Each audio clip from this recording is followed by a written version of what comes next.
Salve fratres, welcome back to the jungle of Protestantism. Kali ini saya mau mengajak kita semua untuk membahas tentang terpilihnya paus baru Robert Kardinal Prevost dengan menggunakan nama Paus Leo ke-14.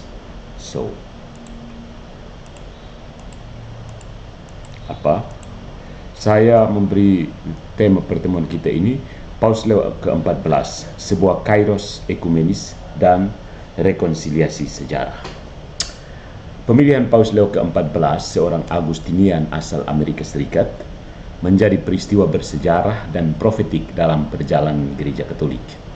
Terpilihnya seorang paus dari negeri dengan mayoritas Protestan, dari ordo yang pernah melahirkan tokoh reformasi, dan pada pesta liturgis Bunda Maria dari Pompei, menjadikan peristiwa ini syarat akan makna spiritual, teologis, dan ekumenis.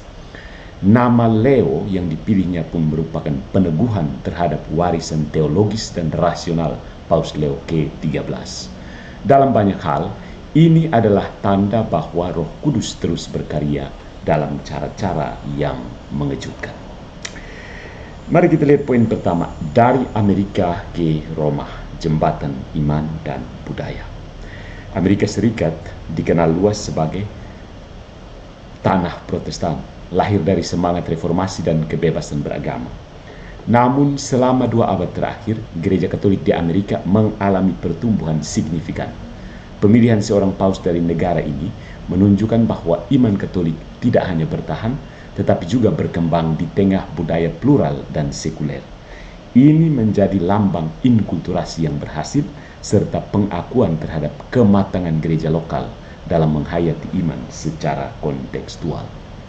Sebagaimana dikatakan oleh Paus Benediktus ke-16 dalam kunjungannya ke Amerika Serikat tahun 2008, "The Church in America is called to proclaim with renewed vigor the truth of the gospel as a source of hope and renewal for society." Homily at National Parks, Washington DC.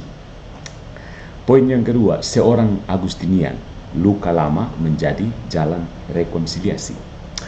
Ordo Santo Agustinus telah memberikan warisan spiritual dan intelektual yang luar biasa bagi gereja. Namun, tidak dapat diabaikan bahwa Martin Luther, tokoh awal reformasi Protestan, berasal dari ordo ini. Maka pemilihan seorang Agustinian sebagai paus membuka kemungkinan bacaan simbolik. Jalan yang dulu membawa perpecahan kini menjadi jalan kesatuan.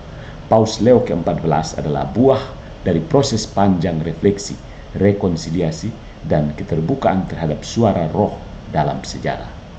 Santo Yohanes Paulus II pernah berkata, "We must not forget that the elements of sanctification and truth are found outside the visible confines of the Catholic Church. These elements, as gifts belonging to the Church of Christ, impel towards Catholic unity." Ut Unum Sint, artikel ketiga. Dengan latar belakang Agustinian, Paus Leo ke-14 membawa semangat interioritas, kerinduan akan Allah, dan keutamaan kasih yang sangat dibutuhkan dalam dialog ekumenis masa kini. Yang berikutnya adalah nama Leo, kembali kepada akar rasional dari iman. Dengan memilih nama Leo ke-14, paus ini secara eksplisit merujuk pada Paus Leo ke-13 dan warisan intelektualnya, khususnya melalui ensiklik Aeterni Patris 1879. Dalam dokumen tersebut, Leo ke-13 menyerukan pembaruan dalam filsafat Kristen melalui kembalinya kepada pemikiran Santo Thomas Aquinas. "The majestic teaching of Thomas, so solid in its principles, so rich in its results, is the surest path to bring back philosophy to its rightful dignity." Aeterni Patris, artikel 31. Dalam dunia yang dibanjiri relativisme, kembalinya gereja pada fondasi intelektual yang kuat menjadi bagian penting dari evangelisasi dan dialog antar iman. Paus Leo ke-14 tampaknya menghidupi semangat ini, menggabungkan iman yang mendalam dengan rasionalitas yang terbuka.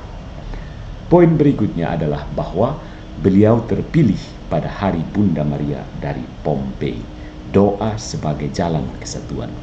Tanggal pemilihan paus ini bertepatan dengan peringatan Bunda Maria dari Pompei, sebuah devosi yang sangat erat kaitannya dengan doa rosario dan pertobatan. Gereja di Pompei sendiri lahir dari semangat misi awam, penginjilan, dan belas kasih kepada kaum miskin. Nilai-nilai yang sangat sesuai dengan semangat konsili dan karya ekumenis masa kini. Paus Fransiskus pernah menegaskan seperti ini, Mary is not only the mother of the church, she is also the mother of unity. She gathers her children and shows them Jesus. Homili 1 Januari 2019. Melalui simbol Maria dari Pompei, kepemimpinan Paus Leo ke-14 membawa harapan akan rekonsiliasi dan pertobatan kolektif, bukan hanya dalam gereja Katolik, tetapi juga di antara komunitas Kristen yang terpisah.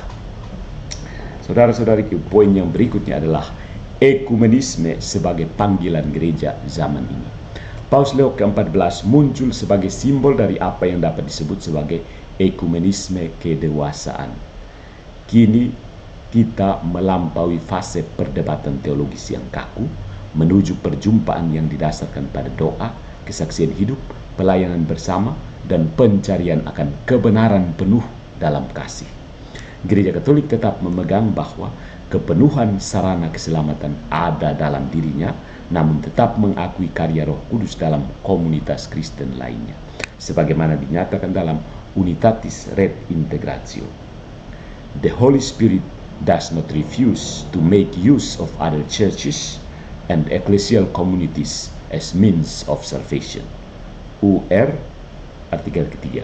Nah, dalam terang ini semakin banyak saudara Protestan yang tertarik kembali kepada kekayaan sakramental, kontinuitas apostolik, dan kesatuan doktrinal gereja Katolik, bukan karena dipaksa, tapi karena tertarik oleh kebenaran, keindahan, dan konsistensi iman. Sebagai penutup, saudara-saudariku, inilah tanda zaman dan harapan masa depan. Pemilihan Paus Leo ke-14 bukanlah kebetulan sejarah, melainkan sebuah kairos, momen rahmat dalam perjalanan umat manusia. Dari tanah Protestan melalui seorang Agustinian dengan semangat intelektual Thomistik dan hati Maria, gereja dipanggil untuk menjadi saksi kesatuan dan harapan. Semoga kepemimpinan beliau menjadi saluran rahmat bagi persatuan umat Kristiani dan tanda bahwa Tuhan terus bekerja melalui sejarah untuk menyatukan kembali tubuh Kristus yang terluka. Ut unum sint, semoga mereka semua menjadi satu. Yohanes 17 ayat 21.